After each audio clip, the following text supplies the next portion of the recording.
Okay. Great. Larry, thanks for taking time out today. I'm Jeff Moore, and I'm here to interview you today about your experiences with Ben Allen from Allen CIO. So maybe Larry, you could just start by giving it just a very brief overview of your company, and so that we can get grounded there. And then I have a series of questions I'd like to ask you about your experience. Yeah, great. Thanks. So Metalcraft Industries, we are a 80-year-old contract manufacturer, job shop focused mostly on CNC machining, metal stamping, tool and die, precision sheet metal fabrication, and we serve commercial, industrial, a lot of defense, a lot of aerospace in that space. That's great. So I'd like to dive a little bit deeper. Obviously, Allen CIO does fractional CIO work, and you engaged with Ben. So maybe we could start with, and you could give me a little bit of context of some of the challenges that you were facing in the IT arena that caused the need to look to a fractional or outside CIO.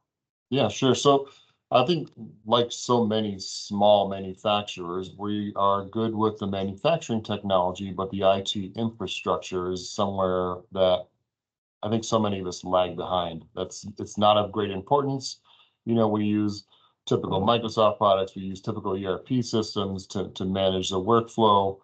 But above and beyond that, when you really get into infrastructure and security and advanced uses, that's just not a strong point for us. And typically in smaller manufacturers like us as well, we don't have internal IT departments. We get by with the basics. We're focused on making parts and making them effectively and cost efficiently. So those areas tend to fall significantly behind the times. Oftentimes it's a person in-house who helps with the help desk items, fixes an email problem, maybe rebuilds a new computer. But again, it's the infrastructure, the networking, and the advanced uses that don't get the attention they need. We went through a couple acquisitions. With that, we learned of some of the newer cybersecurity requirements that the Department of Defense was starting to flow down and plan for. At the same time, we had the unfortunate circumstance where we lost a gentleman who was helping with our IT infrastructure inside, or at least the IT help desk side of it. And so we had essentially this collapse of our IT network. And I am by no means an advanced user of any IT at all. I'm lucky enough just to get through with the Microsoft products as they are. So we really needed some help fast. I didn't think we really had the budget for a full infrastructure person in-house. And so that's what led us to start investigating a fractional person to, one, just get us through this period after we lost that internal person, and start getting us on the right path towards this cybersecurity that the Department of Defense was starting to flow down to everyone. Yeah, that's great. That really helps frame kind of the overall challenges that you were facing. How did you initially engage with Ben? Did he do an assessment? Did he did you say, hey, I think I'm going to start out with a day a week or try a week? How did that work? How did you originally get engaged with him? No, honestly, when I first met Ben, it was at a local manufacturing trade show here in Colorado. Met him, he explained to me what I did, and in my head, I'm going, who the heck could use a service like that? How does this guy have a job, right? And just kind of discounted it as a one. We got along good. He's a really personal guy. He's a lot of fun, and our personalities, mash up very well. And so I walked away from the meeting and go, wow, that's a tough sell for something. I don't know who could use that. And then it wasn't too long after that we lost that internal key employee and started thinking about how we're going to fix this. And I had never, honestly, other than my conversation with Ben, heard of fractional CIO positions. And in a mastermind peer group that I'm in, the suggestion was you better find someone who can come in part-time and help you.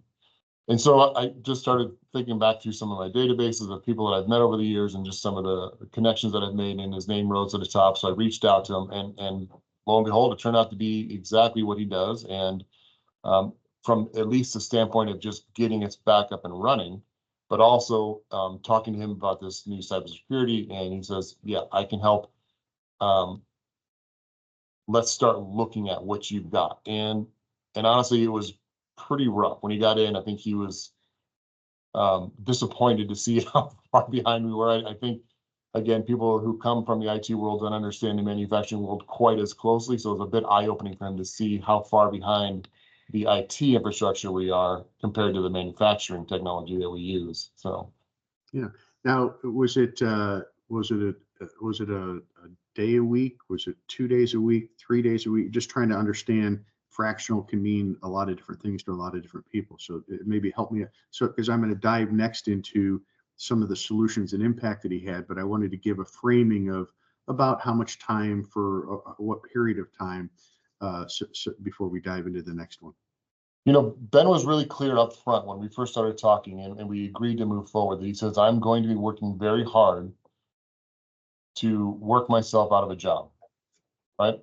So I understood exactly what that meant, and he's been pretty accurate to that statement. I think we knew it would take about a year, but when he first got started, he was almost full-time. There was a lot of discovery he had to do, understanding where we were at, what was really being used, what wasn't, what was critical to our business and the infrastructure. So early on, he spent a lot of time, very involved, a lot of Zoom calls and Teams calls.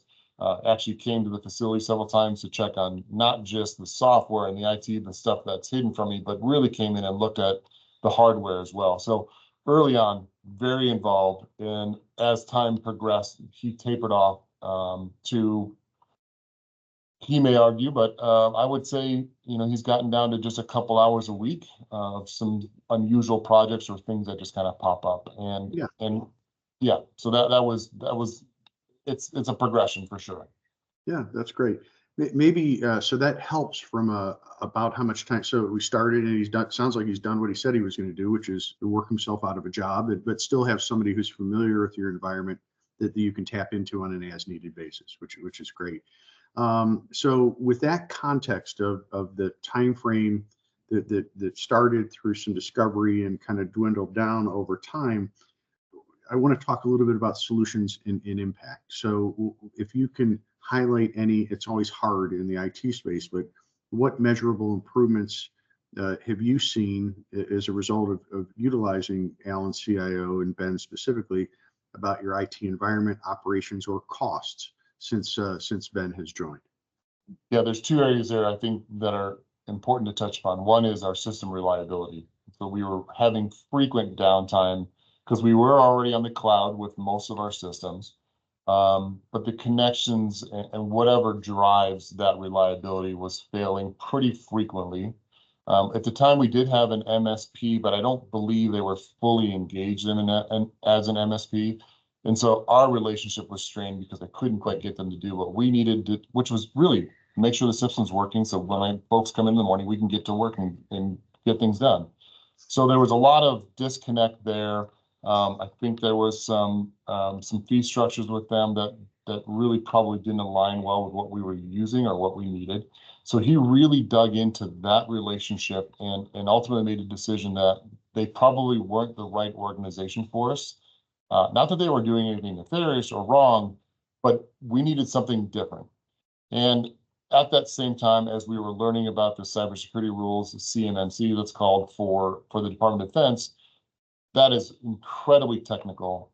There was no way that we were going to be able to navigate that. That MSP that we were using really didn't have a lot of experience. They were starting to explore it, but we were essentially paying to train them what it was, and all the time that they were investigating that system. So immediately, Ben worked on our reliability, the real nuts and bolts of the business to make sure we had what we need, and then started digging into helping us find a new service provider and a cybersecurity provider, which ultimately turned out to be the same organization and has, those guys are great. I would not have been able to, with my knowledge base of IT, there's no way I wouldn't have been able to effectively interview and confirm that they were the right people. We talked to 3 or 4 folks.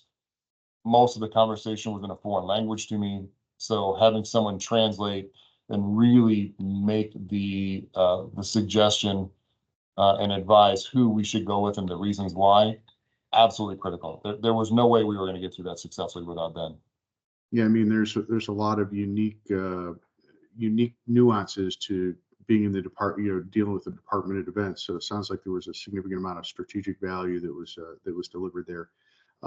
Anything else where you've seen improvements on the IT environment operations? How about costs? Have you seen some costs go down over time? So to some degree, paying for the services, the fractional services that you're paying for, have you seen any of those anecdotes that you'd like to note before I move on? Yeah, again, reliability was big, but then as he was doing his evaluation of the costs that we had with all the different small technology and software platforms that we were using, so much of it had been outdated, it had been registered or purchased at a different time, and we were paying memberships and fees for things that didn't work, and we had duplicates, or it was a mess. And so he quickly, very quickly found a lot of savings in that aspect. Too many licenses, too many duplicate licenses. It was tremendous. The problem that we have, we're involved in the manufacturing side and we're out there, we're looking at every little bit of it. But that IT infrastructure, unless you're in that industry, in that world, and you're really involved in it, you just don't know what you're looking at. You don't know what you don't know. And so he did find tremendous savings. Of course, it was costly to bring him in at first, and his time to evaluate, but he's far exceeded the cost in savings, hands down, hands down. Yeah, that's we find that a lot where if you get the right fractional CIO, they really can pay for themselves, over time. Yeah, because certainly the folks who are selling you the software licenses or the modules of software aren't going to call you proactively and say, "Hey, you don't need this." Yeah, So I've heard for years, a great CFO will save you far more than any of their salary, but I'm starting to think it's really the CIO that offers the most savings. Yeah, no, that's great. That's great testimonial. I want to move on to leadership and communication, because a lot of times, I've heard from folks, CIOs speak different languages, and they have trouble communicating to executives like yourself from a business standpoint. Specifically as it relates to Ben and your experience, can you talk a little bit about his communication style and how he does in terms of aligning IT strategies with your business priorities? Could you, kind of give some feedback in terms of what your experiences were there? Yeah, Ben's a bit of a chameleon in a very positive aspect. So he quickly understood, and I don't think it took him long to understand that I didn't have a lot of knowledge in IT, and was able to change his language so that I understood what he was asking, explaining to me what we needed, and I think in turn understanding what I needed. So he's very good at adapting to who he's talking to. When he's talking to, for example, when he was interviewing these MSSPs that we were engaging, a totally different language, very knowledgeable. So he's able to easily moderate himself so that the knowledge is being passed, the information is being passed effectively. Very effective at that. Yeah, that's good. I appreciate that. Yeah, because a lot of times people are technically competent, but there's a gap between the business side. It sounds like he's able to do both. Absolutely, absolutely, and really got in quickly and understood as I threw this brand new CMMC cybersecurity protocol at him and said, "I don't know what this is. You got to figure this out and help us find the right people to get us there." You know, in no time, he at least understood enough to make sure that we were engaging the right people effectively, and that was tremendous. We had to move quick because these rules are coming down quickly. We wanted to be ready before anybody else. He understood that. He understood the priorities that we had: reliability, cost, and then get this cybersecurity in place. And it wasn't I wasn't pushing him around or begging him to do this or changing his schedule. He quickly figured out what the priorities were and attacked it. So much behind the scenes that I didn't even know what was really being done and didn't need to, because I trusted his decisions and moving forward. Well, that's good. You shouldn't need to be on that. You shouldn't need to be in the nuts. So you just need to describe what the business need is. Well, listen, Yeah. I want to be sensitive to the amount of time that we go through on this interview. Just in closing, you're a great case where you're a manufacturing company, and you have, IT and external support considerations. Do you have any final words of coaching to any organization like yours that is considering the use of a fractional CIO, or anything that we haven't talked about specifically about the benefits or advantages of working with Ben specifically in Allen's CIO? Yeah, I would encourage even small organizations, if you have any IT infrastructure and you are not an expert at it, I can almost guarantee you're paying too much for it. You probably have things that you don't need, don't understand. And in today's world, the security of your business, from ransomware, from international attacks because you're doing Department of Defense work, or again, just that ransomware. If you're afraid someone's going to get in there and lock down your system, it is so common now. And if you haven't put in some time to understand your system, you've got to have somebody help you with that. The amount of time that you're going to take to try and figure it out on your own is going to so far exceed the cost of someone who has an expertise like Alan CIO and Ben. I just can't say enough about small manufacturers, the world that we're living in, and where we have probably neglected for decades. It needs the attention of an expert. That's great. Well, listen, I can't thank you enough for your time. To have a president and owner take time out of their busy schedule to give a testimonial for Ben and his experiences says he definitely did a good job for you. So thank you for your time, and you have a wonderful day. Appreciate it. All right. I'll tell you what, and I really meant that at the end, to have, Ben is very fortunate to have come across you, and obviously he's, for you to take time out of a busy schedule to do this. I sincerely mean he had to have done a bang up job, and I'll definitely look for, in the 500 plus companies I work with each year, there's a lot of different places where they could use his services. So I'll continue to look at, and he's a good dude. I mean, he really is. We've had a lot of just fun conversations too. He's a good guy. I've gotten to meet his kids, and there's a lot of strange connections and relationships there. But he's been instrumental. We went through some tough times, and he was there to help us through it as well. So I can't thank him enough. Yeah, no, that's great. Listen, so getting back to the first thing, thanks for taking the time to understand what we do. I'll send you a standalone email and would love to see what your spend data tells us. If not, I understand. And I, if nothing else, got to meet you. I'm jealous of you living in Colorado. Early in my consulting career, I lived in Larimer Square at the Barclay, and I did about a year's worth of consulting for Johns Manville, which was right wow. down. Yeah, right. And I'm sure some of the stuff I saw there probably shortened my life with all the plant tours that I did. I mean, by the time I worked there, it was it would have been a year of the the fumble. So they were a Super Bowl contender with John Elway. I went to that game. I'm a Cleveland fan, and 92 or 91 or something like that. Yeah, that's right. So I was at the game, and I'm like, oh, man, it was. But Denver is such a. I didn't know. I grew up in Cleveland, and I didn't know there were places that have 300 clear blue sky days a year. I grew up in Rochester, New York, not too far. Oh, yeah. So, my daughter graduated from RIT. Wow. Yeah. So they always joke about Rochester, the only place in the country you open your blinds in the morning, your room gets darker. So it's. Did you ever, when you were here with Johns Manville, did you ever go up to the giant office facility in the Red Rocks area back in there? Yes. What a building! Yeah. I mean, it's owned by Lockheed now, but man, my in-laws live just on the south side. They've lived there since the early 70s, and they were there when that was all just, as a matter of fact, the neighborhood that my wife lives in, again, just south, still in those rock formations. But some of the neighbors they have when they moved in there had been there about 50 years before that, and they were still native folks still living in that Hogsback. This is just 100 years, now probably 125 years ago, but that is such a beautiful spot.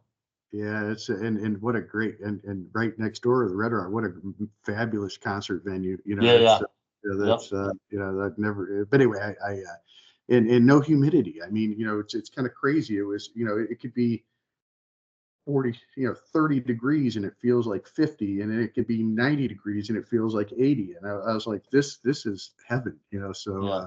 but anyway, so listen, thanks for your time. I'm sure Ben will thank you for the time you spent as well. And I hope you have a wonderful rest of the day. Thank you. Take care. Thanks. Take care. Bye-bye.